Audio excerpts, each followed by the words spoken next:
I was treated really kindly, even though at the time I had a beard and much shorter hair. Definitely did not look like a woman. I kind of just always thought I was going to be a fairly masculine, like, girl and then woman. If my dad died and I saw in the will I got a couple eggs or a couple sperm, it would be a lot of pressure. Like, do I use it?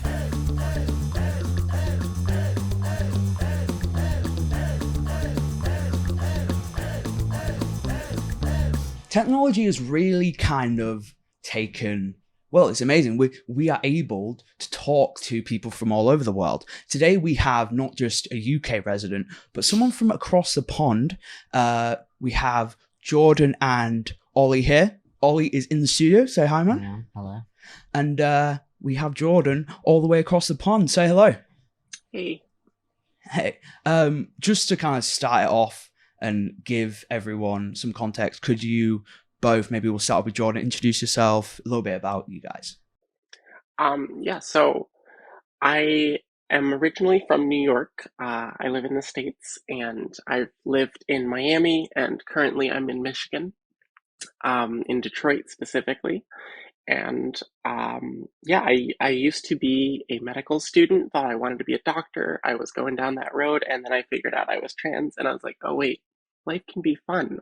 So I decided to completely switch things up and I'm back in college right now, changing my career path. But yeah, that's just kind of a little bit about me and what I've been up to over the course of the last few years. Amazing. And we have Ollie here, who's been on the show before. Uh-huh. Could you just put your mic a little, Yeah. let's bring the audience a little closer to you. I'm sure it'll be fine. There we go. Yeah. Just, you've been on the show before, but let people know. Am I your first returning? Yeah, you're one, I think, guest? you're one of two. But if you tell people what we were talking about before on the show. Yeah, so last time I was on the show, we talked about my transition personally. We went into some other topics as well, but it was mainly sort of my experience with transitioning, my experience with transitioning in the UK specifically, sort of what I had chosen to do, what I'd chosen not to do, how things went, how I'd felt throughout the whole process, and we talked a little bit about politics as well, which is obviously the topic of conversation at the moment with the general election coming I up. didn't know if you know that, Jordan, but we got a little mix-up here. We're having another prime minister, you know? Yeah. Didn't know if you knew about that. But, and interestingly, the date for the general election is the 4th of July. Yeah. Damn. Which I feel like we're repeating history in a different sense, but a lot of us in the UK might be celebrating Independence Day with you guys, depending on who comes into power. Independence from That the would Tory be really party. interesting. So yeah.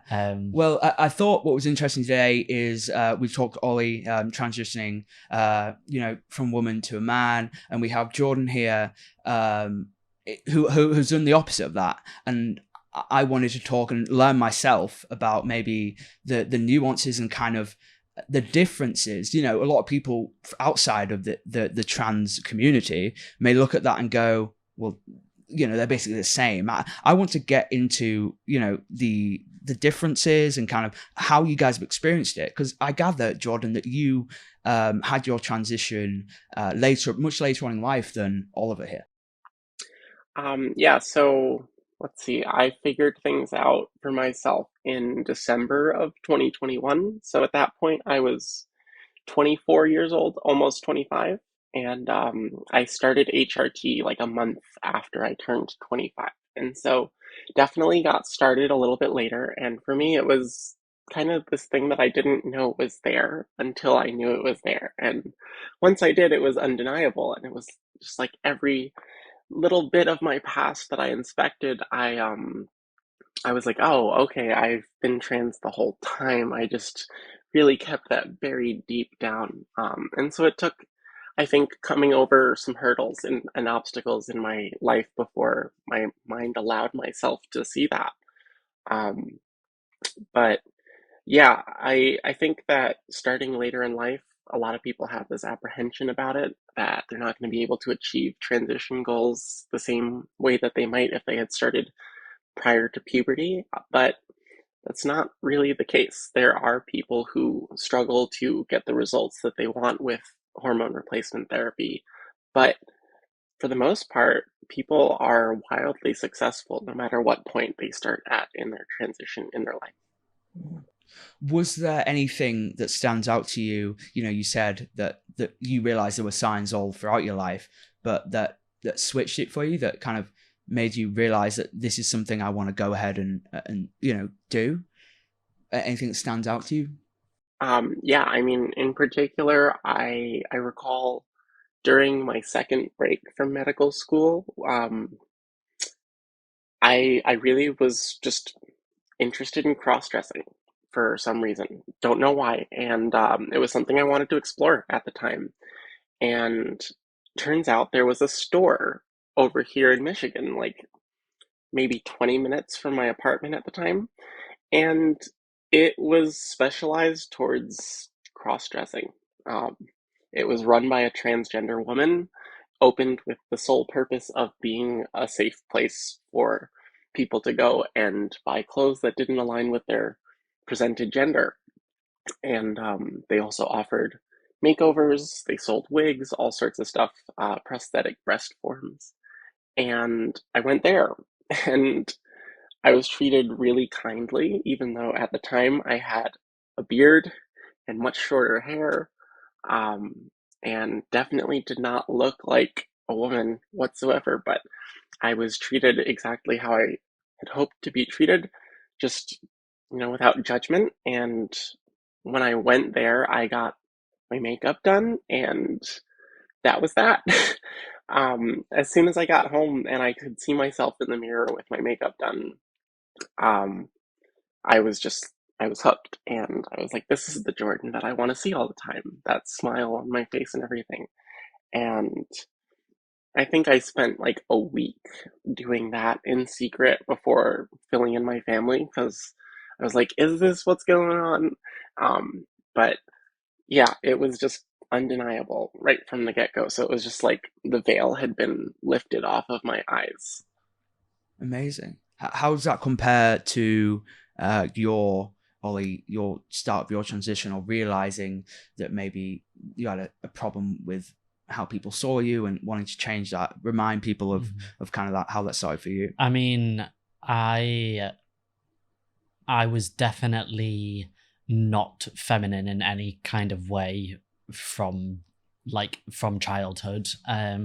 So I don't think that anyone like expected me to come out as trans, but I think that the way I was as a child made sense when I did. I never enjoyed wearing stereotypically like female clothes. I never enjoyed wearing makeup. I never enjoyed sort of all of the parts that people expect you to enjoy as like a girl growing up. So I think that I guess that I was similar to Jordan in the sense that I looked for resources and that's kind of how things clicked. The difference being obviously Jordan accessed like a physical resource, that store, but for me, where I grew up, there was no resources.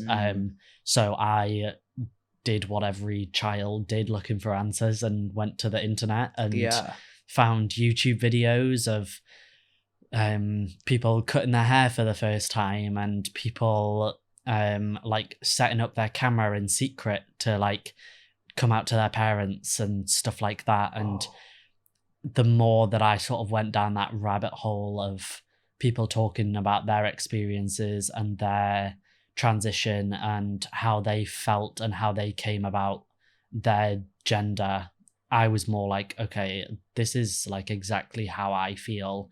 And I guess I always knew it was there. I just didn't have the vocabulary and the experiences from other people to be able to piece that together to make sense for myself. Like I kind of just always thought I was going to be a fairly masculine like girl and then woman.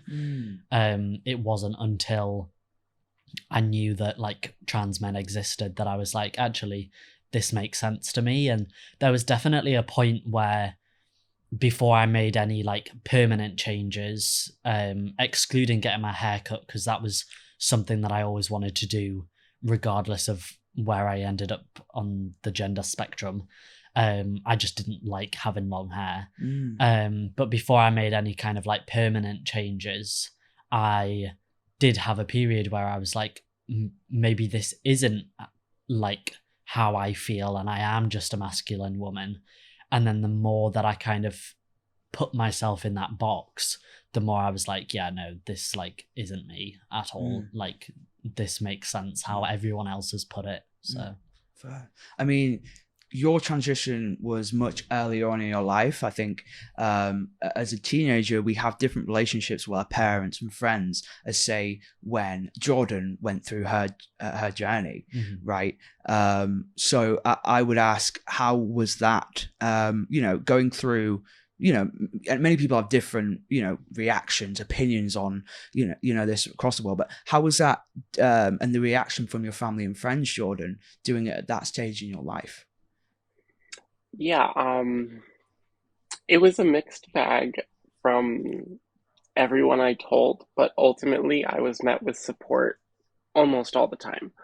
I'd say 99% of the people that were in my life prior to transitioning are still in my life now. Um, and that 1% are people that were just like tangentially there, kept in touch on Facebook from time to time, um, but nothing really important and crucial in terms of my support system and my close network of people that I care about and care about me.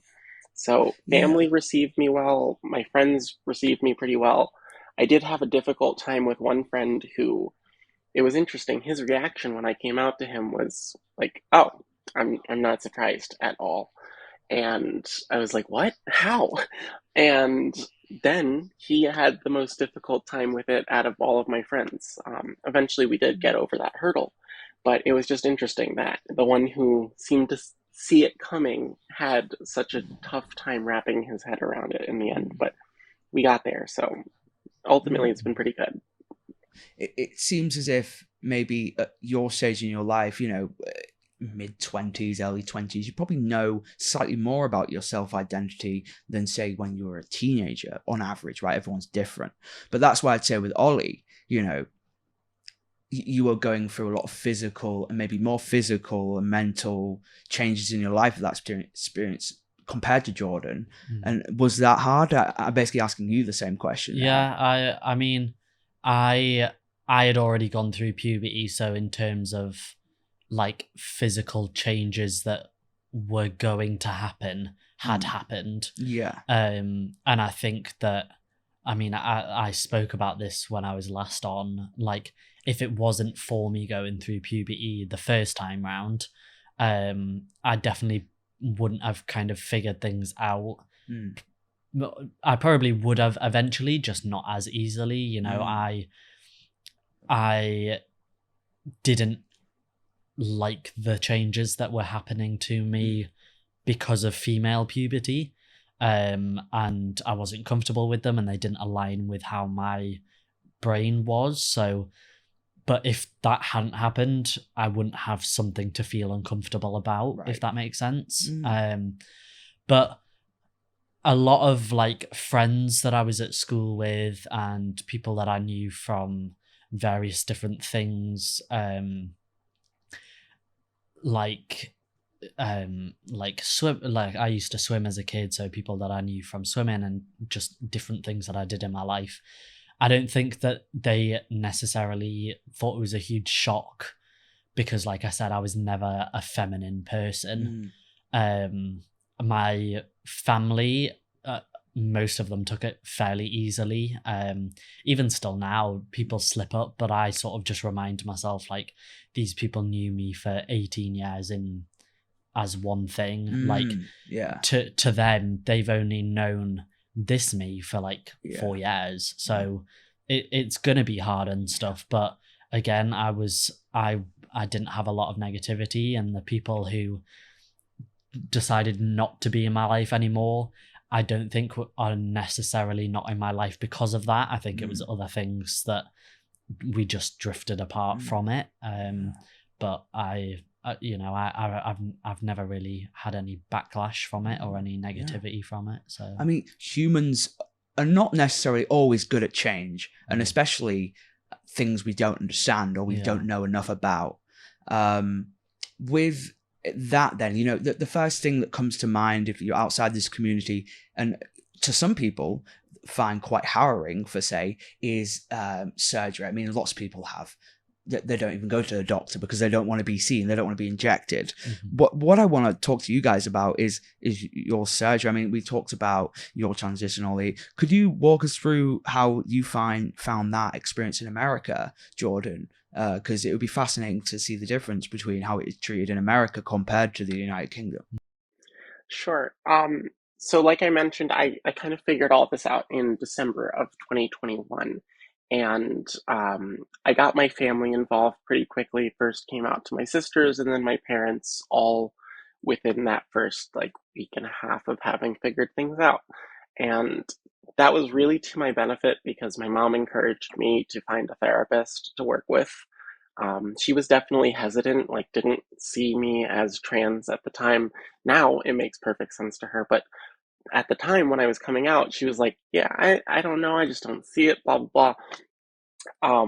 And therapy was really a big step for me, and I probably started that in January of 2022, around mid-January. And very quickly, my therapist asked me about my goals with transitioning and with hormone replacement therapy. And I indicated it was something that I'd like to do, but I didn't know when, didn't have any idea of what the timeline would look like. And it turned out I was able to get an appointment like 2 weeks later. I made the appointment for March. So I didn't want to jump into it before I really dug into things with a therapist, but that was my own personal choice. Here in the States, it's pretty easy to get on HRT if you tell your prescriber that it's what you want to do and you make it clear that it's something that you're serious about. They have the informed consent process where you can just sign a few pieces of paper that state, yeah, I understand the risks and I understand what will be permanent and what will not, and the doctors explained it to me. I'm choosing to do this, and that's that. And they will set you up with all of the necessary prescriptions after you've done some blood work. And if you want to do some fertility preservation, that's usually offered to you. So for me, I had my appointment in of, the middle of March 2022, and I took my first dose on March 28th of 2022. So it was Wow. a really quick turnaround. Mm. And all that I had to do was to go and provide a sperm sample because for me, I was doing fertility preservation at my parents' request. It's not typically covered by insurance in the US, and so, at least not for transition purposes. So it can be very costly, and my parents, they really wanted grandkids, so I was like, hey, this is going to be your responsibility then. Yeah. um, Damn. but yeah, it's really costly, and you have to pay either by the year or by the decade, or any increment of years between then. But it's pretty expensive. I think it was like close to $10,000 for a decade of storage, and yeah, so that was the first thing, and also blood tests, just to make sure that I was in general good health and that there weren't any concerns where starting HRT was going to put my health at greater risk than the general population. So, with HRT, both the testosterone and the estrogen, um, it can increase the presence of clotting factors in the blood and increase risk of stroke and other clotting related events like heart attacks. And so it can be pretty scary, and that's why they want to make sure that you're in good health with your liver enzymes and all that, and that your blood is not already high on clotting factors and other things that might interfere and further compound that risk. And so, yeah, it was all done in a matter of days, and I was able to get my prescription and start that. Chose to do by injections because um, basically there's this thing by which if you're taking it orally, when your liver processes the estrogen, it increases those clotting factors even further. And so just trying to reduce my risk overall. Um, but yeah, it was super easy to get started with that once I decided that it was what I wanted to Mm, do.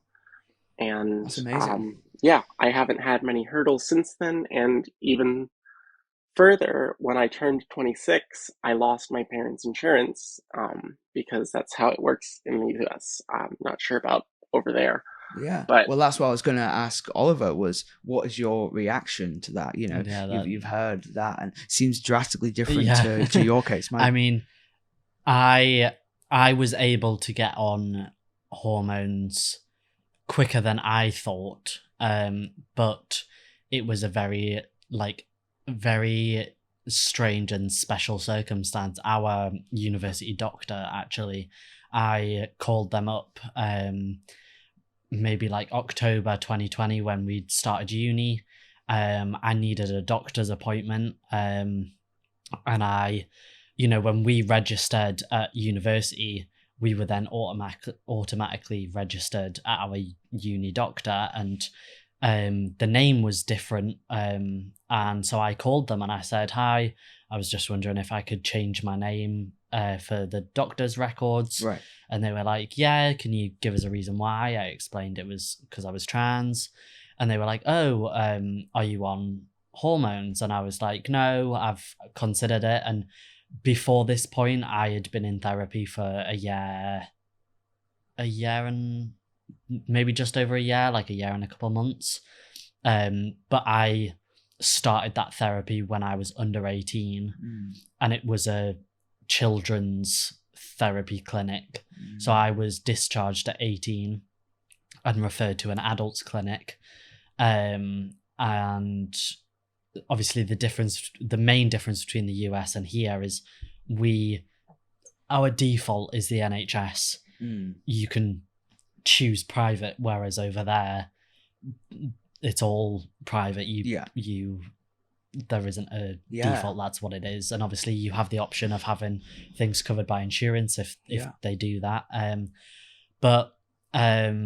So yeah, I'd been in therapy for like a year and a bit, and I was waiting for an appointment at this NHS gender clinic who would have prescribed me hormones eventually. But the doctors were like, "Are you on hormones?" I was like, "Not yet. I've been referred to this clinic. I'm waiting for an appointment." And they were like, "Oh, well, we have a partnership with an endocrinologist who does bridging prescriptions," which essentially means if you have the right referrals and diagnoses and your blood tests are good and stuff, he will prescribe you hormones up until the point that you get an appointment with this clinic. And essentially it's a scheme to reduce like mental health issues in people who are waiting to see doctors. I mean, I was referred on the 31st of July 2020 to this adult clinic, and I still haven't had a first appointment. Jesus. So if I hadn't made that phone call to the university to change my name, I more than likely wouldn't have found out I could get hormones through that. So I would still be waiting now. I might be talking to a different Oliver right now. I could have been talking to a completely different person. To be blunt, you wouldn't be talking to me more than likely. The way that I was living before versus now, I would not have been able to keep going for another 4 years at least. And I recently, just out of curiosity, Googled what the wait times were for the clinic that I'm waiting for. And I mean, essentially it's kind of a good thing that I'm still waiting because I can continue this bridging prescription. Yeah. And as soon as I get that first appointment, that stops, even if they haven't prescribed me hormones yet. Okay. So in a way, I'm grateful that it's just ongoing. But the wait time for it at the moment is something like, I can't remember precisely, but it's something like 150 months or something, which is what, several like years. 11 12 years. That's crazy. So I mean, your reaction to that, and Jordan, what would be the resolution if someone couldn't afford to transition, and you could see their mental health was deteriorating, and they were suffering? Do you know of any programs or any ways of working around that in America? I mean, there are places like Affirmations, which is a community center where I actually help to run a support group for trans and non-binary folks. And I do know some people there who, because of medical concerns, they're not able to hormonally transition. And so they are fairly male presenting and feeling female or the opposite, and coming to this group because it's one of the few places where they can be treated the way that they hope to be treated, because it's hard for them to present and not have the medical transition backing up their transition. Um, but otherwise, like, it varies from state to state, and that's a really unfortunate thing because there were just federal protections put in place for trans people in terms of our civil rights in the US under the current president's administration. And those have helped me in terms of employment situations. But if I lived in Florida still, I would not be able to transition right now. I currently am on Medicaid, which is the state provided health insurance. And so I don't pay anything for my transition expenses because my income is below the poverty level. And so Right. they provide me with medical care. And I Okay. don't pay for my prescriptions. I don't pay for my doctor's visits. And Mm. every once in a while, maybe I'll have a small copay due at the time of picking up some Right. prescriptions. But Okay. otherwise, like, that's all covered. But in Florida, they Mm. made a law that states Medicaid will not cover transition related care. And so if I lived in Florida still, none of this would be possible. I'd have to pay out of pocket. And that's just, it's thousands and thousands of Mm. dollars.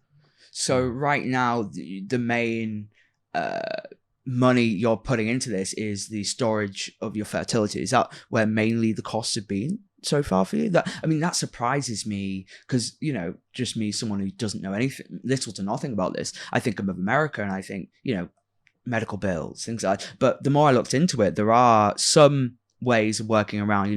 A lot of times, you can correct me if I'm wrong, in America, if you have a medical bill, you can have a bill, but a lot of it is written off by the hospital itself because they have tax write-offs and things like that. But that's surprised me that, the expenses you have seem a lot less than I thought going into this conversation. There are also other expenses, like I did a year and a half worth of laser hair removal, and that you can get some of it covered by insurance if you have surgeries scheduled. So if you need to have hair treatment in the places where you're going to have surgery, then it can be covered by insurance. But I Okay. didn't know that at the time, and I was just doing it because the facial hair and other body hair really Mm, bothered me so much, and the shaving was causing me such irritation and pain. It was affecting yeah. my facial health. Like, my face was Yeah. just so broken out all the time. So I spent about $8,000 out of pocket on that. I took out a loan to be able to do it, and they offered like financing where over the course of 18 months I paid off this $8,000 loan. And yeah, that wasn't touched by insurance whatsoever. That was just like me Mm, taking on that cost so that I could do it. mm. And the fertility preservation, that's an optional cost. So is the laser, I Right. suppose. Yeah. But yeah, I mean, for the most part, as long as you have insurance in the States, you will be able to transition, and to do so without breaking the bank. But I it's see. about having that insurance first. So it's I a big see. factor. Okay. Well, Ollie, maybe you could talk to us about your reaction to that and maybe some hidden things you didn't know you would come into Yeah. contact with. 'Cause, I mean, so I also chose to do fertility preservation. Obviously, it's a lot more of it's a completely different process for someone who is transitioning from female than it is for someone transitioning to female. I mean, Jordan said that she provided a sperm sample and that was basically it. Yeah. But obviously for me, my fertility bits are internal. Yeah, so those eggs. Well, you used to have those eggs. I used to have those eggs. I don't anymore. They're in a freezer somewhere in Newcastle. Nice. But are they reliable? And Newcastle freezers like kind of good. I hope they're reliable. Yeah. But yeah, so I obviously, so I was. I was either 18 turning 19 or I was already 19 when I decided to go down that route. And so I, like Jordan, I delayed starting hormones. I could have started quicker than I did. Yeah. But I knew that I wanted to do fertility preservation. I know that Jordan said that she put it off just because she didn't want to rush into things. But for me, I knew I wanted to start testosterone, but I knew that I wanted to do this first, because for me, if I had started testosterone first and then decided to do fertility preservation, you have to come off testosterone, let your menstrual cycle kick back in, then do it, and then you go back on testosterone. And I was like, okay, well, I don't really want to go on, come off, and then have to go back on. So I could have started hormones sooner, but I decided to do that first. And I expected there to be costs for me doing that, especially because I was no longer under 18. Right. Now I get a letter every year that says, we still have your eggs frozen. You have 3 options. You either continue to freeze them, you opt to use them, in which case I would then go down the route of booking appointments for, surrogacy and like go down the IVF route, or I can choose for them to be donated and or disposed of. I can choose what I would want to do in that circumstance. But are they in your will? Like, this is a really weird question. But if you guys die, what happens? Is this a dumb question? I don't personally have a will yet. Right. I don't know. Maybe Jordan. I don't know at what point in life you're supposed to have a will. Yeah. Like, depends Jordan? How optimistic you are. yeah. But I don't have a will at the moment, but I do know that the contracts I had to sign when it came to storing my sample stated that in the event of my death, it would be passed on to my next of kin. It's stipulated there. I don't think that I would want my eggs passed to anyone that I know. Yeah. Obviously, I am in a relationship now, and I can't say that my partner would particularly want to use my eggs if I wasn't around. Yeah, but another anymore. Man's trash is another man's treasure. Like, someone out there will use them. Everybody, I feel like someone will get, but it's weird. Yeah, but for sure. I also think that they can be donated to like how when you do your donor card thing, you can also opt for your body to be donated to science. Yeah. I don't know whether that is another option, so I could donate them for good use without giving them to someone to make babies. I don't know. I also can't imagine many people wanting my half offspring. Wow. If I wasn't around to raise them. What do you think yours would sell on the market? On the black market, Jordan? What do you think yours are retailing for? I don't know. But this is interesting. I'm learning a lot. I mean, today. I remember Jordan being a very good musician. So if there's any genes, if there's any genes in that, we could have a rising star. Yeah, sat in a freezer. That's hysterical. I actually, when I was 16, I had a testicular injury from baseball, and I kind of expected it to be the case, but they told me from the fertility preservation clinic, they're like, "Hey, your sample is like, it's low. Do you want us to take another one?" And I was like, "Nah, don't sweat it." I just wanted to start the hormones, and I wasn't too worried about it myself. But I don't know if it's going to be an ideal sample. Yeah, I was also told that I didn't produce as many eggs as the average person, and was asked if I wanted to do it again. And I was like, the hell that has just caused me. Yeah. If I never have biological children, I am fine with it. I do not want to have to go through that again. Yeah. I was like, I was fine.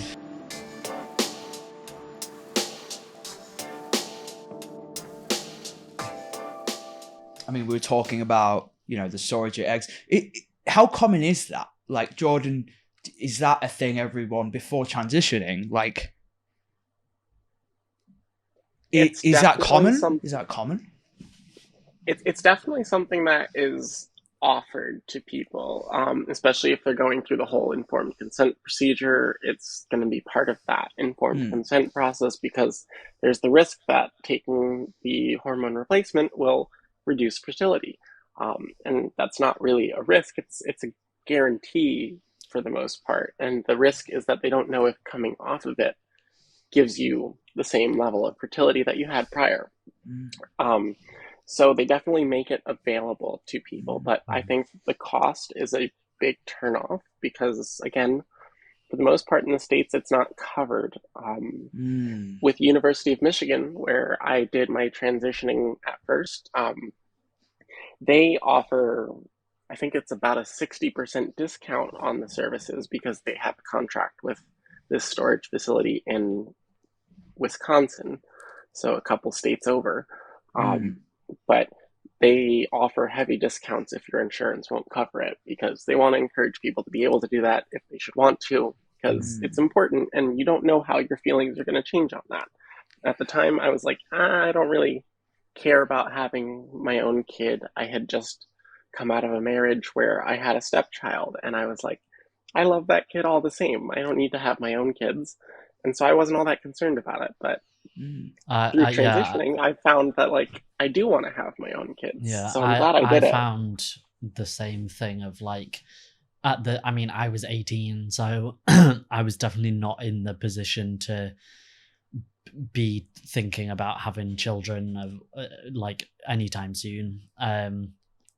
But I definitely at least wanted the chance, and again, I still don't know. I mean, I don't really care if I have biological children. I know I want kids, Mm, but whether they're mine biologically or not, I'm not really fussed. But one, I wanted to be able to have the opportunity for it in mm, case later down the line I was like, actually, it is quite important for me to at least try and have a biological child. But also, even though I know that it's like my decision, I also wanted whoever, I mean, at the time, whoever I ended up with, mm. that I would have children with, if they were like, okay, I would like biological children that are, one's yours and one's mine Yeah. biologically, for me to be able to say, okay, well, we have that option. And Mm, I mean, I don't know whether, I don't know the sort of biology behind it, but obviously, I think I have like 6 eggs okay. So like a small frozen. pack, yeah. Yeah, I You have a could, yeah. dozen. Oh, Um, nice. I have a dozen of eggs in a freezer, and not all of them will, when mixed with sperm, will fertilize. Yeah, None of them could. All of them could. yeah. Two of them could. You might have 12 children. Like, I didn't want Yeah, that many. but I mean, if all of them made twins, that would be a pretty Jesus, good yeah. one. But yeah, like just because they're there doesn't mean they will work. Mm, But if they weren't there, I'd have no chance of having yeah, biological children. So exactly. I was like, okay, well, whilst I have the opportunity to do it, I might as well do it. Mm, And I don't regret it. But yeah. yeah, it was mainly just to have the opportunity Mm, at some point if I wanted to. So. yeah. I mean, your story is interesting, Jordan, as it sounds like a lot was going on, not just in your life, but your relationships around your life while it was happening. I mean, from your experience, would you like have any advice for anybody struggling with their identity or questioning that, or uh, yeah, do you have any words of wisdom? I don't know if I have any words of wisdom, but if I had one little bit of advice, it would just be to never stop questioning and only worry so much about what the people in your life think. Yes, their opinions are important, but everything that you do in your life needs to be done for you if you're going to be happy. And that's a lesson I've had to learn time and again through transitioning because people will be confused or they'll be hesitant and not necessarily 100% supportive or behind me on something that I've decided to do.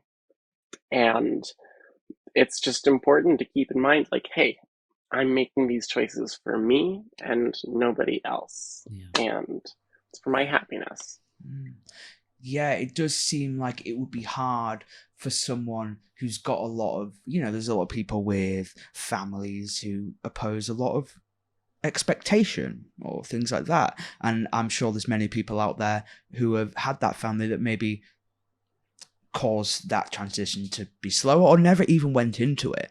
What about you, Ollie? Like, you did yours a bit earlier. How are you feeling now you've done it? And has there been any like surprisingly rewarding things about yourself you discovered? I mean, I've definitely become more of a confident person, which I think has helped me in every aspect of life.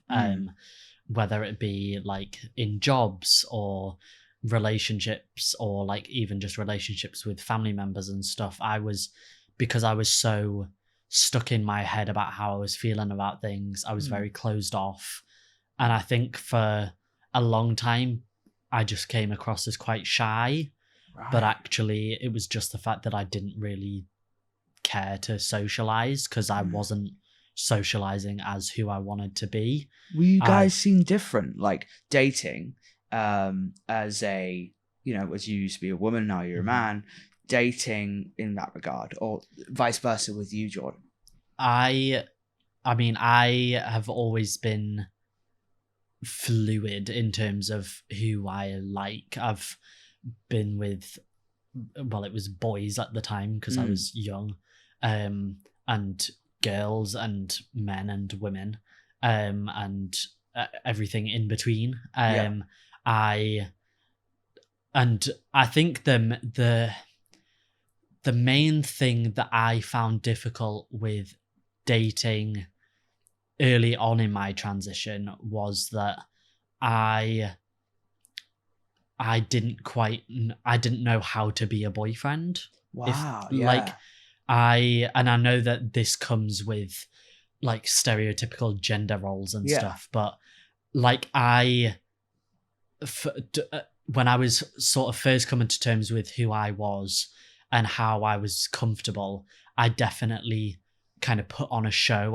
I over masculinized myself because I wanted to make sure I was seen in that way.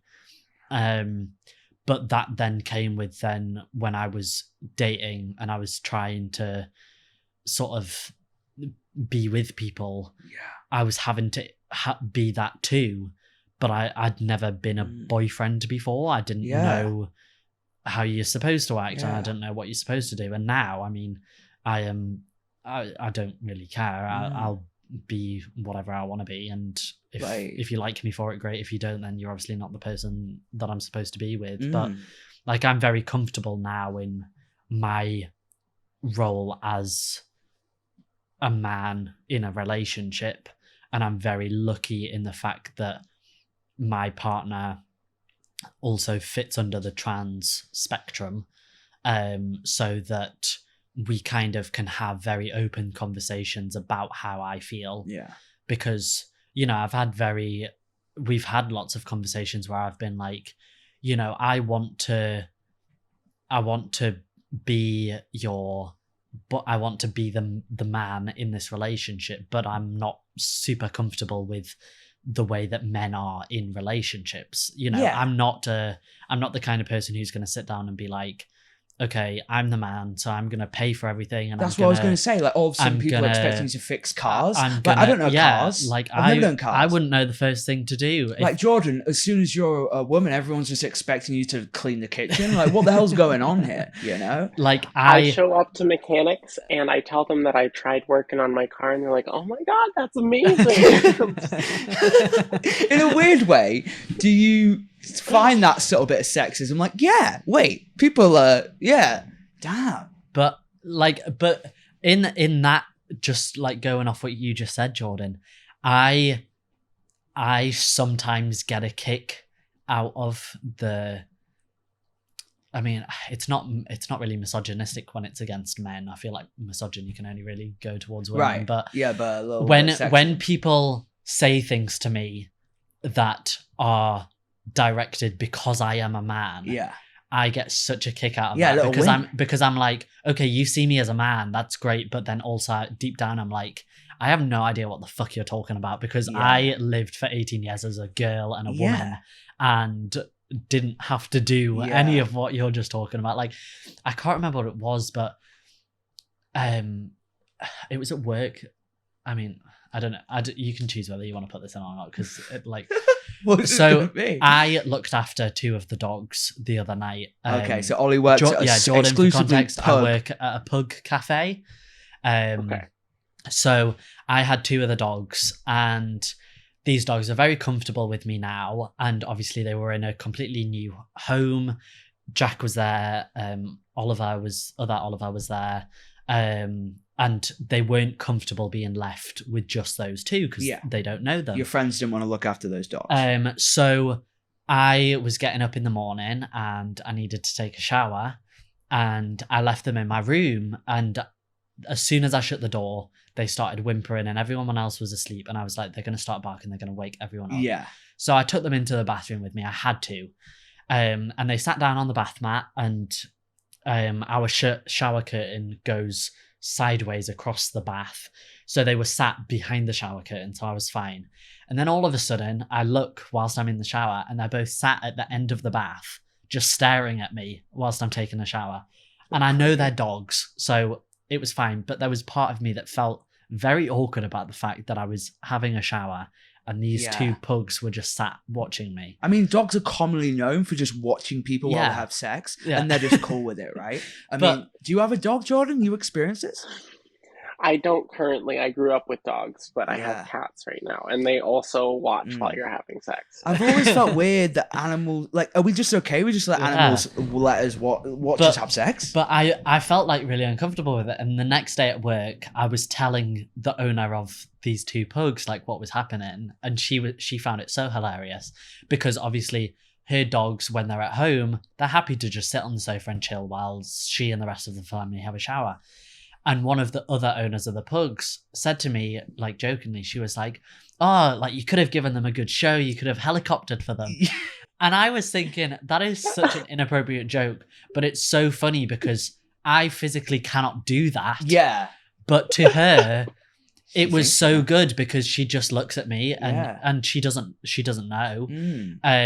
Like she doesn't know I'm trans. So like she saw me as a man and she thought, you could have swung your dick around. Yeah. And for me, that was great. Yeah, best compliment. But also at the same time, I was like, you can't just say that to someone. It's pretty wild, isn't it? But it was so fun that she looked at me and she thought, like you could have done that, when biologically that is not something I'm capable of doing. No, I mean, Jordan, sorry if you've mentioned it before, but have you gone through, genital transformation, or is it mainly just hormone replacement therapy? So far, I've only done hormone replacement, but I did start looking into the process of bottom surgery this year in January, and I think it was about like a month ago, I got confirmation that I will be having my first consult with a plastic surgeon and an endocrinologist and a psych team in New York on September 11th. So I'm looking forward to that. It's actually going to be a hospital where I used to work, and it's real close to my parents. And so all that will work out pretty well. My hope is that I can have that surgery by the end of the year.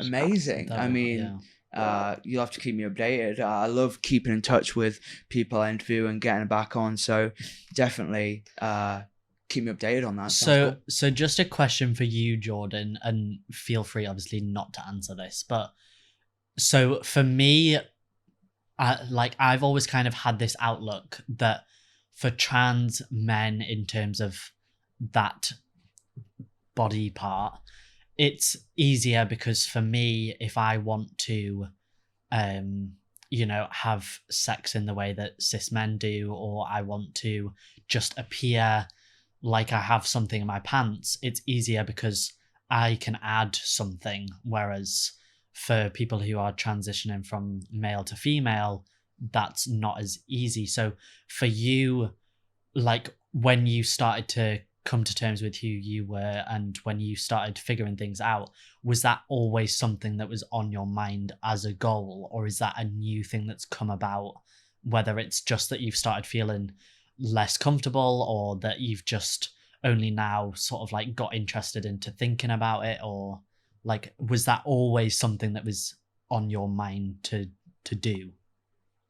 That's a really good question, and the answer is a lot more nuanced than you might expect because it has to do with understanding the current state of medical technology Mm-hmm. and also understanding what's doable insurance wise, what recovery timelines look like, and just dispelling a lot of myths and misconceptions that Mm-hmm. are out there because people just don't know. And so I've done a lot of research, mostly using Reddit, because there are some really excellent Yeah, transgender I enjoy Reddit using Reddit forums. for the same Um, reasons. yeah, it's a great community. A lot of people have great resources, and really, surgery was not on my radar from the start of transitioning, and it was probably largely due to the fact that I was concerned about outcomes. I didn't Yeah. think that it was going to be something that I wanted to go through with recovery, and that aesthetically and functionally things would not be how I wanted them to be. But it Mm-hmm. turns out that that's not the case. And as I've learned more, it's like, oh, well, this does seem appealing. And at the same time, as certain aspects of my dysphoria have lessened, like facial hair not being a problem anymore, other things come into focus. Yeah. And it's like, oh, okay, this is a lot more of a problem than I realized. Mm-hmm. And it was a problem sexually. Like, I was having a lot of just self consciousness and really feeling insecure about myself Mm-hmm. in the bedroom because of the fact that I had a penis, Mm-hmm. and Mm. it was something that made me quite uncomfortable, and Rightly that was so, what yeah. really set me on the path of starting to pursue it. Mm. And it's been a mixed bag of reactions from people in that regard too. But Mm-hmm. just recently, my mom said something to me about how she thinks it'll do a world of good for my self-esteem and Yeah. self-image, and I was like, oh, you've really come around. Yeah. Yeah. So Did she? Is yeah, she like kind of? Did she never used to be that supportive, or has it been a gradual thing with that? she has always been supportive. She's always been behind me 100%, even if she's not the most understanding or clear on how things work. And she takes the initiative to do research and to learn. And that's like the thing I appreciate most. My Yeah. mom has been a huge support because she's even found resources for me. Yeah. And she has helped a lot. And I basically talk to her, if not weekly, like every few days. And she's been my sounding board for so many Mm-hmm. decisions I've made throughout transitioning. And the whole idea was that when I approached my parents with this, I was like, we're going to be transparent because none of this is going to work with me living hundreds of miles away from you guys and Mm. seeing me once or twice a year and then changing up my Yeah. gender. So we Yeah. got to stay in communication and we got to Yeah. be on the same page. I think that that's something.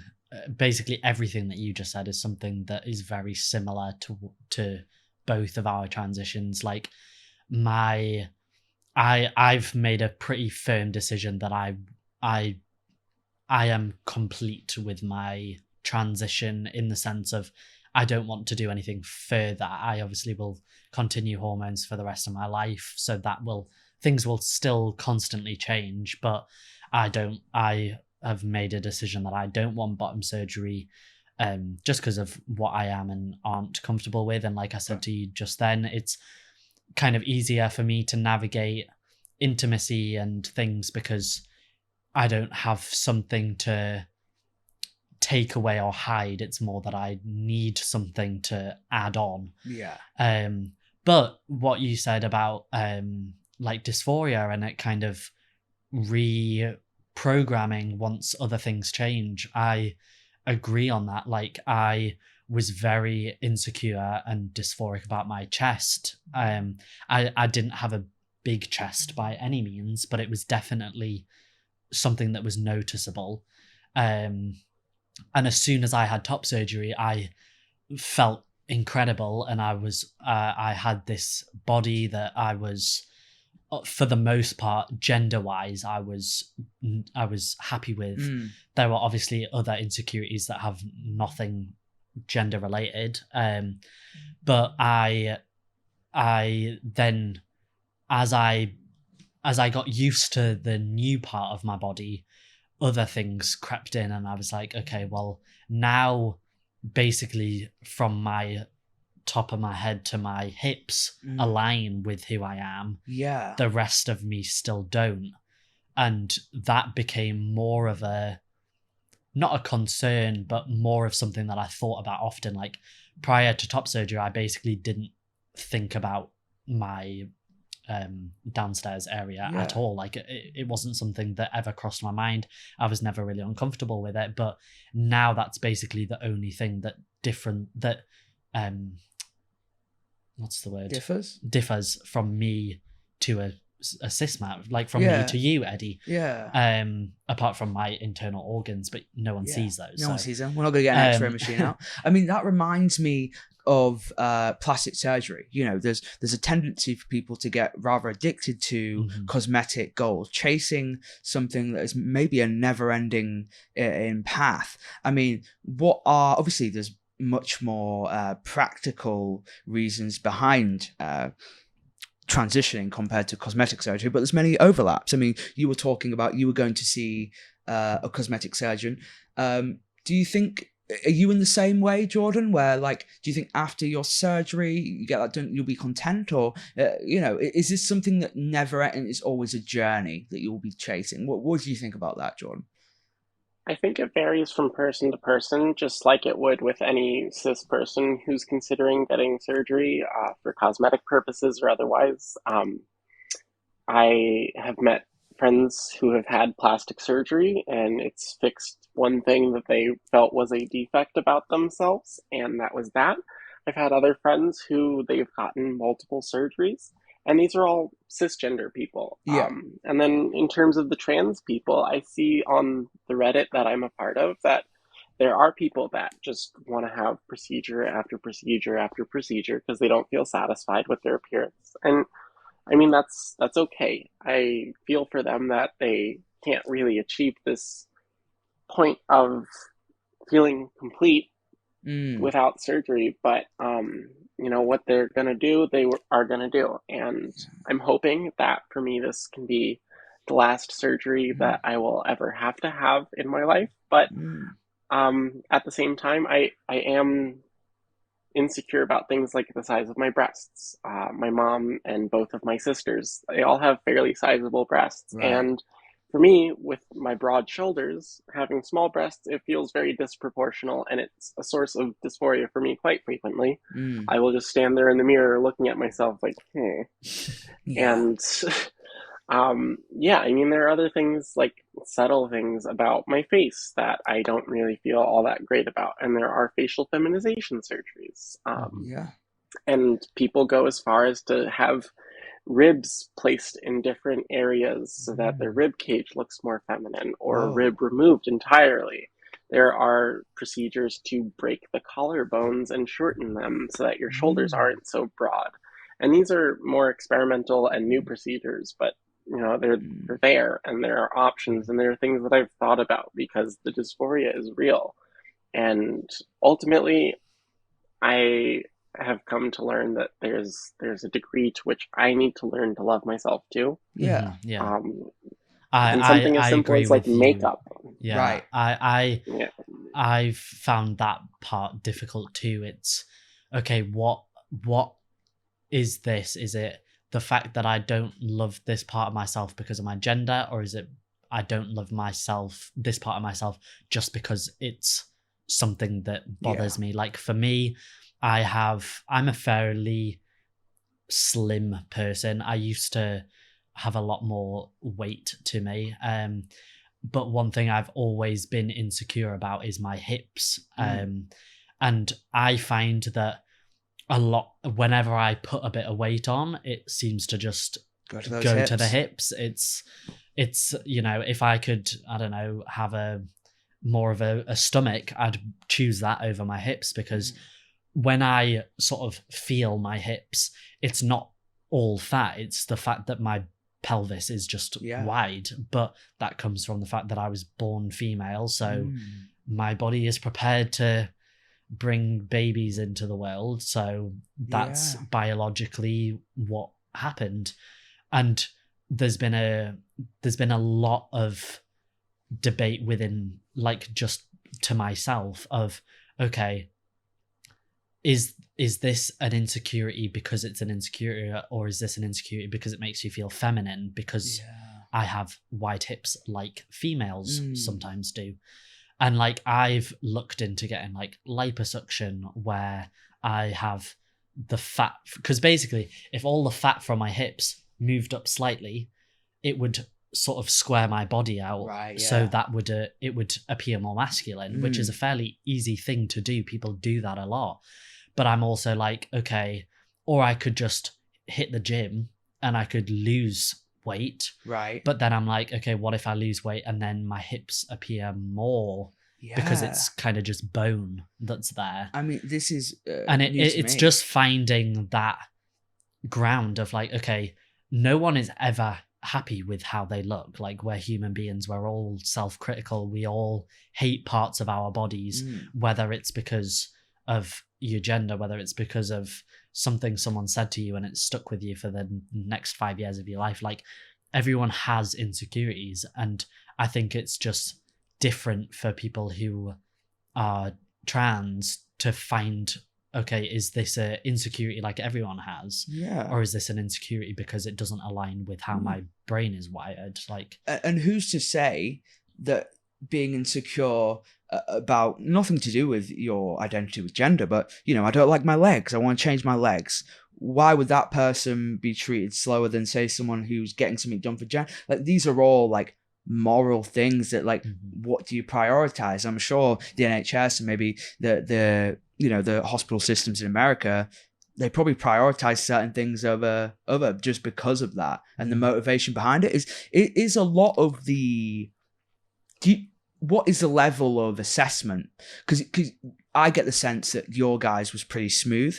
Do you know of any stories where it hasn't been? Because the sense I get is that you guys have been maybe not lucky, but I mean, you've had a. In order for me to get top surgery, I had to have lived in my gender for a year and have proof of that. So I had to provide like a bank statement, a ID, stuff that had my name on. Yeah. And I also had to have a referral from a gender specialist therapist that said, okay, I've sat down with Oliver. He has expressed that he wants this surgery. My professional opinion is that this would be beneficial for him to have it. And then I also had to have a letter of a gender dysphoria diagnosis. Right. So a letter. And how do they test that? What sort of questions? It's just do you through get asked? talking. Just through It's talking. talking therapy. Yeah, It's that, just okay, we're gonna sit down and talk about your childhood and how you feel and what you expect in your life and what you don't like and what you do like, and then they sit down and they think, yeah, okay, we think you've got gender dysphoria. I think that is a fairly easy thing to come. Sorry, when I went easy, No, I'm saying I think out of everything, that was probably the easiest thing to obtain. The difference is the amount of time that takes. Like, I was in therapy for 1.5 years before they came to that decision.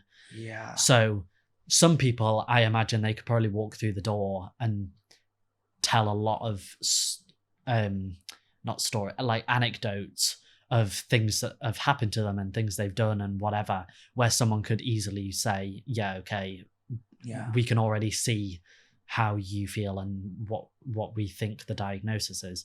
Whereas for me, like, I had a very happy childhood. I think that was one of the main things that took so much time, because a lot of people, like, well, some people, when they're transitioning, they're miserable, like, for a long time. Whereas for me, because of other aspects in life that I'm very grateful for, and I was very I had a lot of opportunities, a lot of the things that were going on to do with gender in my brain were kind of pushed to the back because I had a good childhood. I was loved by my parents. I have parents who are together. I was brought up in a safe and a happy home. I had a good education. I had a great group of friends. I had opportunities to go to summer camp every year. I had opportunities where I was a fun and happy child. So that's why it was like slightly harder and took more time, because they had to really get into the background of things. Right. So I see. So, Jordan, was it a similar story for you? Like when you hear that, the assessment, and I know you talked about the initial process before, but was it similar in that regard? I mean, our experiences were similar in that I had a very happy childhood with a very loving family, and gender was not at the forefront of my mind until later in my life. And yeah, I was doing some questioning as a kid, but nothing that really sunk in and ingrained itself at the time as like, oh, I'm transgender. And I think part of that was just not having the vocabulary for it too. mhm. But in terms of the process, there was very little hesitation from the part of my therapist. Yeah. It was kind of like from our first meeting, she was pretty clear that I was trans. I don't remember if I was wearing makeup and a wig at the time or Mhm. what I was doing, because that's what I was doing early on in my transition. I had pretty short hair, so I would wear wigs, wear makeup, and really just feminize my appearance to the extreme, kind of like Ollie was talking about before with masculinizing Yeah. himself so much. And um, I think I made it pretty obvious that I was trans. I don't know if that played into it, because at the same time, I've heard of a lot of other people who just go into their doctor without having spoken to a therapist and are able to get started on hormones. So I chose to take that step with therapy. I don't think it's always necessary for the hormones, but Yeah. for Right. surgery, they're much more strict about it, because one, it's much more expensive to do Mhm. surgery and to pay for it as an insurance company. Mm. But also, two, it's a very permanent Yeah. change that comes with a lot of risks Mhm. and a lot of recovery time as well. And so they really want to make sure that you're doing it for the right reasons, Yeah. being that And it's for your own you're personal committed to it. satisfaction and transition goals, right? Mm. Yeah. And so similarly, it requires for like my bottom surgery, my insurance company will require 3 letters of support, one from an endocrinologist, one from a psychiatrist, and one from the surgical team itself. And all of them have to state, like, yeah, we think this is medically necessary because of this person's persistent diagnosis of gender dysphoria Mm. and the fact that hormone treatment alone has not treated it, um, and yada yada. They Mm. have to justify it to the insurance company. And that's pretty standard Yeah. with all insurance companies, because even with Medicaid, for example, where I'm on state sponsored insurance, it's given through private companies. Yeah. So, like, I have Blue Cross Blue Shield right now of Michigan, whereas there could be Molina or all sorts of other companies that are also offering the same state's Medicaid plan, but they cover different things. Yeah. Mm. So it's all really nuanced, and it Yeah. varies Yeah. from coverage to coverage and doctor to doctor and I state to I think state. that And that's so there's like so much one big confusion. difference here. Like, as far as I'm aware, regardless, like some surgeons have different necessities before they'll do surgeries, but for the most part, regardless of who you get surgery with, whether it's from the NHS or a private surgeon, and then within private surgeons, regardless of which surgeon it is, they basically require the same things. So Mm. as long as you know what you're doing, you can pretty much do it. Whereas obviously in the States, with it varying state to state and provider to provider, you have to like be really specific with your research, I guess, Mm. Yeah. for what you need to be able to do what you want to do. Whereas here, you find the information online, Yeah. and then regardless of what you want to do, Yeah, regardless what you do, it's just a 2-hour drive anywhere. Yeah. So you can just drive Yeah. anywhere and So- get anywhere in the country. Whereas you want to go to another state? It's like Yeah. 4 hours.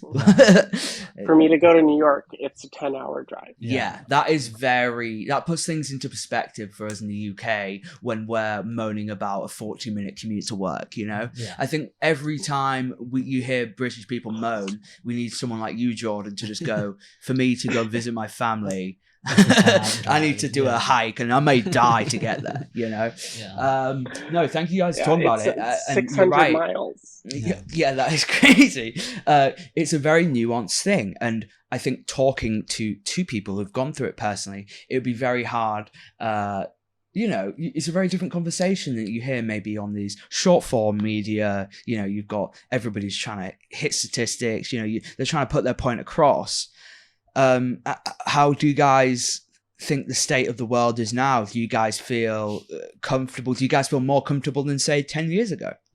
I mean, I've never particularly felt uncomfortable, but I also have only really in the past 2 or 3 years become someone who is interested in reading things online and sort of educating myself with politics and the debates that are going on. I know that if a certain person is re-elected, which I doubt he's going to be, I don't think it looks good for trans people in the UK. Right, so Rishi out for the trans. Okay. Yeah, I think he has publicly joked about trans people, and he has publicly said women are women and men are men, and trans women and trans men don't fit into those categories, which I don't feel comfortable with someone who's running our country to be saying that publicly. But I also know that we probably have it slightly better off than people in the States do. Yeah, I mean, that guy can't even wave properly. Yeah. You should see Jordan. He waves like a robot.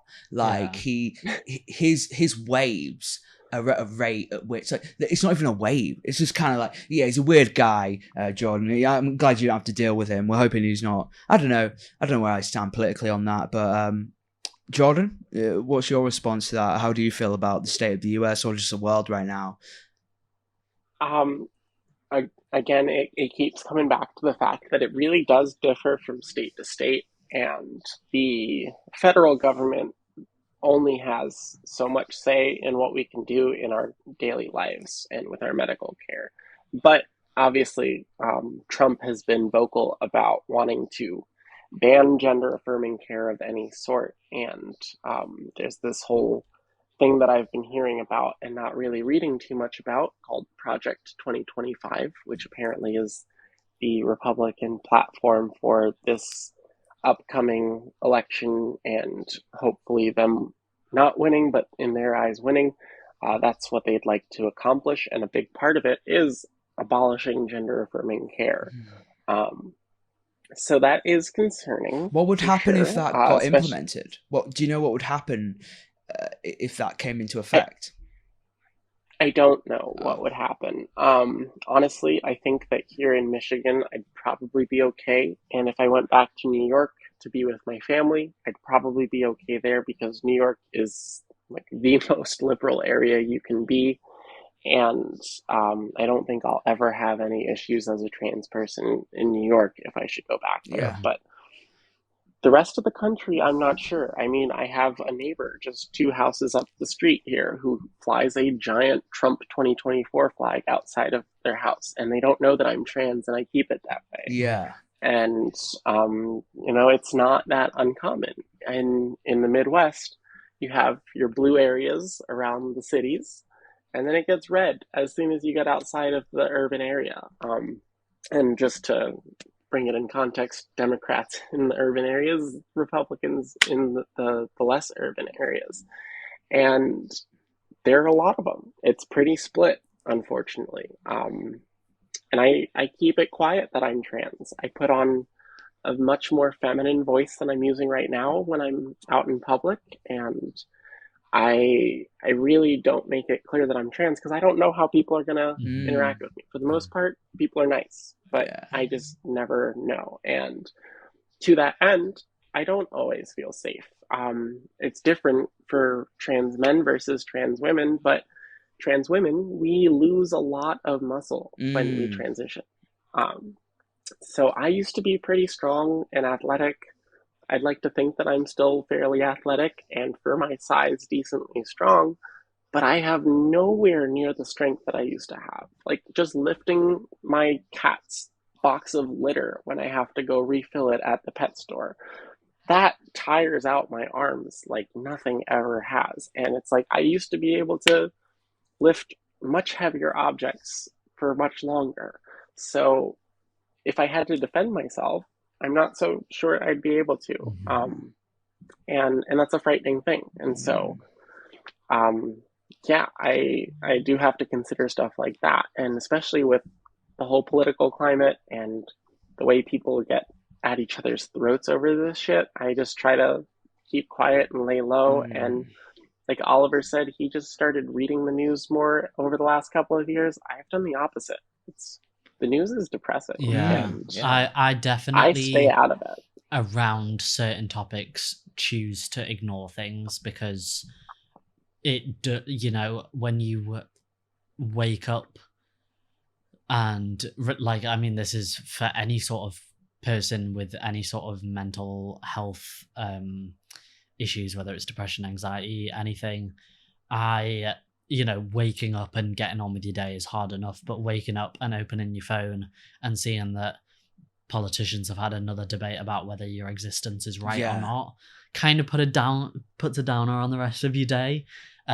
So I have definitely lessened the amount that I read, Mm. but I definitely do read mainly just so I know what's happening, because I kind of don't want to be blindsided by anything that could. Yeah, imagine you voted for Rishi Sunak and you were like, oh shit, I shouldn't have voted for Rishi Yeah, Sunak. like Yeah. it's more education now that I read, just so that I know who is good to vote. I mean, to be fair, I don't really think anyone is good to vote at the moment, Right. but yeah. who is the Count lesser of Bimface two is pretty good. evils. Yeah.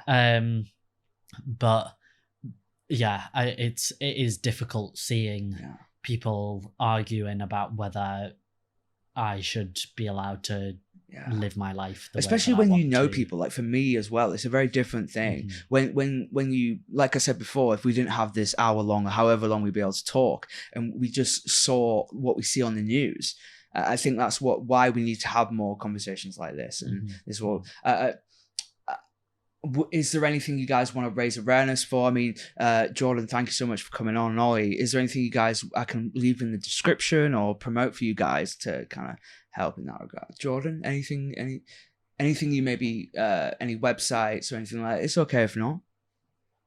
No, No. I got nothing to plug. If you want to check out my YouTube channel, feel free. You can search up Jordan Reed on YouTube. But otherwise, Oh yeah. if you're not trans, you might not find that so useful. Damn. So, Well, yeah. Well, you got one more cis subscriber here. I'm one of those coming cis your subs. way. You got a cis sub over here, man, from across the pond. Yeah. No, I appreciate you both coming on and also, putting up with my kind of sarcastic and maybe sometimes childish nature. It's probably one of the most, I'm not very informed in this, and I'm hoping. But the good thing is you allow yourself to inform yourself. Yeah.